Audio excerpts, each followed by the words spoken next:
Shalom Aleichem Tzadikim, ready to start Chazara for the Bechina on Sunday, for the Bechina of Chatzi Shana, the midterm final, whatever you want to call it. The Iker is just learn Teres Hashem, Teres Hashem Tamima.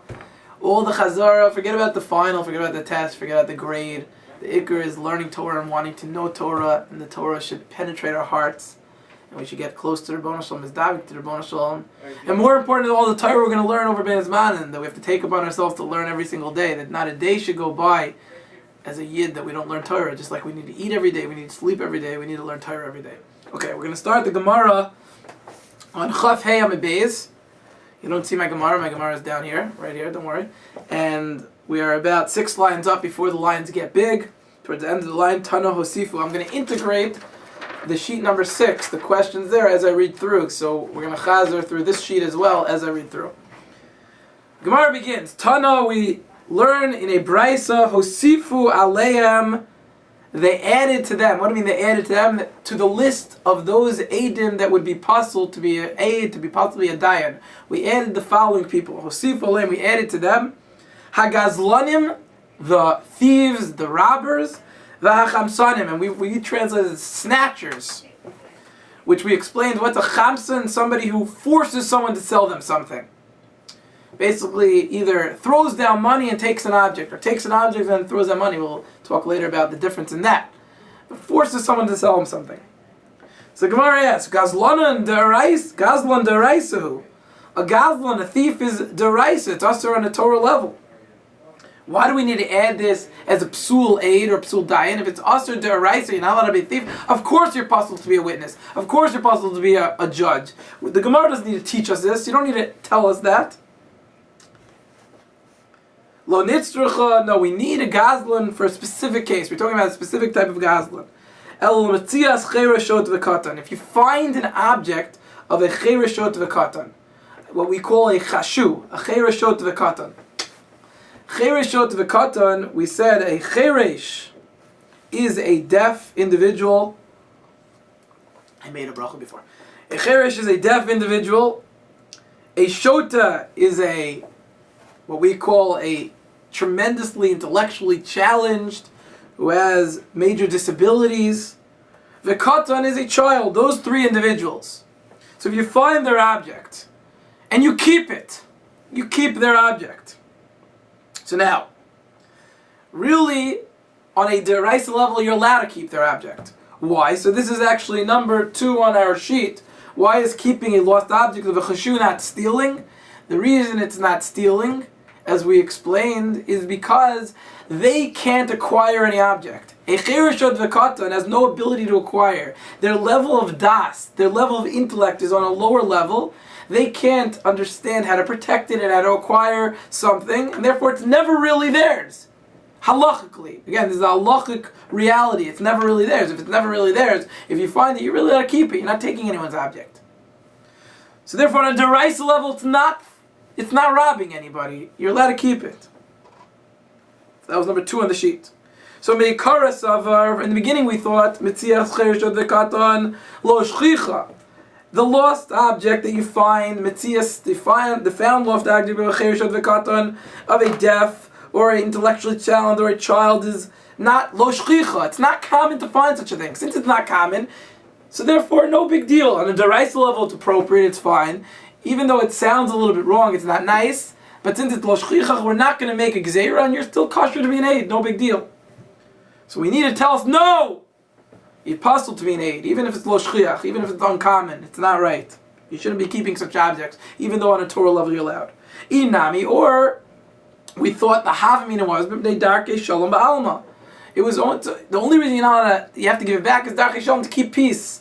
That the father shouldn't be upset at you, that other people shouldn't be upset at you. We want to keep peace. It's not a nice thing.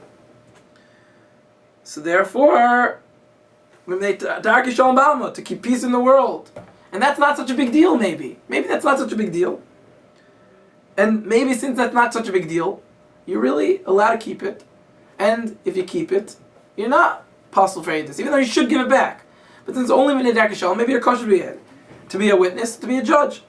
Kevan dechazu, since we see this sof mamona hu dekashakli, In the end of the day, you took someone else's money. On a Torah level, is it someone else's money? No. Is it only Minei Daka Shalom? Maybe. Is it not common? Maybe. But regardless, you took someone else's money, and therefore, Paslinu Rabbanan. The rabbis passled you. The rabbi said, you're pasul. You cannot be a witness. You cannot be a judge. That's as far as the chashu. That's the gazlan. Hopefully that was good. If not, chazar it again. That's why you have the videotape. You could listen to this again and again and again till you know it beautifully. And call me if you don't understand something. I'm here for you. I want you to learn Torah Hashem to me. Hachamsonim.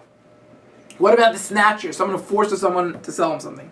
Meikar savar. First we thought in the beginning, what was the havamina? Maybe you're not possible to be an aid. Maybe you're not possible to be a dayan. Meikar savar. Dami kayav. You paid money. At the end of the day, you paid money. Even though you didn't want it, you paid money. So it's not a big deal. You're not puzzle. You're not a Russia. You gave money. You didn't steal it. We skipped. Remember, we pointed out in Shir. We skipped the next 3 words. It's not part of our girsa according to the Rabbi Cohen, according to Yad Ramah. We said it doesn't make sense to learn them, so we skipped the next 3 words. And the maskon is kevan dechazu.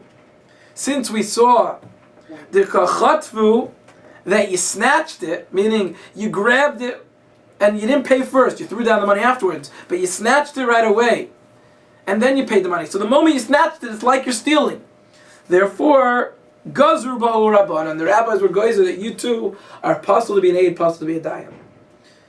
That's the maskana. We don't care that you paid for it, still it's wrong, you forced him to sell it to you, and therefore you're possible to be an aid, you're possible to be a dayan. We pointed out on the sheet, what was the difference in the havamina and the maskana regarding the chabsan? So the havamina, why we thought maybe you're kosher, is because maybe you threw down the money first, and then you took the object. So even though it's not right, but you paid for it and you gave money for it. The maskana is, no, you took the object first. So at the moment you took the object, you didn't even pay for it. So of course you're pasul, and that's what the Rabbanan are telling you. You are pasul. So a chamsan is pasul, and a gazlan who's a mitzias cheresh shoyte v'katan is pasul. This is the chazar in both cases outside. Again, the Gemara is adding on a gazlan and a chamsan, a thief and a snatcher. A thief, we say, it's deraisa. It's deraisa. Why do we need to add it on? The answer is no. You found the object of a cheresh v'katan. Really, you're allowed to keep it. So really, we think maybe it's not a big deal. It's only derabanan. And real one havamina is it's not common. So it's not common. We're not going to be goyzer. No big deal. You're kosher. Kamash one, no. You took someone else's object, even though it's halachically not his. Second havamina is what? That maybe it's only Minei Daka Shalom. Not a big deal to keep peace in. Okay, we want to keep peace in the world. If not, you're not going to be pasul edus. No, you are pasul edus. Then the chamsan said, in the beginning we thought you paid for it, and maybe even like we just said on the sheet, you paid for it first. That was the havamina. You paid for it first. So no big deal if it's not the right thing, but you're not going to be possible to be a witness, not possible to be a judge. Kamash Malon, you grabbed it first, and then you paid. You took the object and you paid. So when you grab it, it's like you're stealing. You're possible to be an aid, you're possible to be a dayan. On a Darbanon level, on a rabbinic level, because you did pay for it. But both these cases are possible. Right now, that's the first portion of the Gemara. We're going to split up the Gemara into 4 portions. That's the first portion of the Gemara. If you want to take a break, and when you're ready, you could click right over here, and you'll get to the next piece of Gemara, which is right after this piece.